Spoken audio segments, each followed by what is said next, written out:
ఓం నమో వెంకటేశాయ. ఈరోజు మే 13, 2025 మంగళవారం.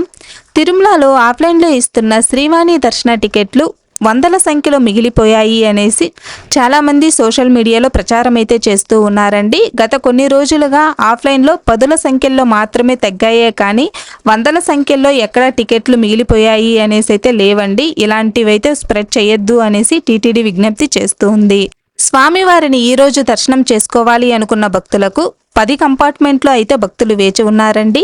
ఎలాంటి టోకన్స్ లేకుండా ధర్మదర్శనం కోసం వెళ్లే భక్తులకు 5 గంటల కంటే పైనే పట్టే అవకాశం అయితే ఉంది. 300 రూపీస్ స్పెషల్ ఎంట్రీ దర్శనం టికెట్స్ బుక్ చేసుకున్న భక్తులకు 2 గంటల లోపలే దర్శనం అయిపోవచ్చు. ఫ్రీ ఎస్ఎస్డి టోకన్స్, దివ్య దర్శనం టోకన్స్ తీసుకున్న భక్తులకు 2 నుంచి 3 గంటల లోపలే దర్శనం అయితే అయిపోవచ్చు అండి. ఈ సమయాలన్నీ కూడా భక్తుల రద్దీని బట్టి మారుతూ ఉంటుంది. భక్తులైతే ఈ విషయాన్ని గమనించాలి. మనకి ఈ ఫ్రీ ఎస్ఎస్డి టోకన్స్ తిరుపతిలో మెయిన్ బస్ స్టాండ్కి ఆపోజిట్లో ఉండే శ్రీనివాసం కాంప్లెక్స్లో, రైల్వే స్టేషన్కి బ్యాక్ సైడ్లో ఉండే విష్ణు నివాసం, అలిపిరి దగ్గరే ఉండే భూదేవి కాంప్లెక్స్లో 9 గంటల నుంచి అయితే ఇస్తారండి. ముందు రోజుకు సంబంధించినవి. శ్రీవారి మెట్ల మార్గంలో ఉదయం 6 గంటల నుంచి అదే రోజుకు సంబంధించిన టోకన్స్ అయితే ఇస్తూ ఉన్నారు. నిన్నటి దర్శన వివరాలు. నిన్న 68,760 మంది స్వామివారిని దర్శనం చేసుకున్నారు.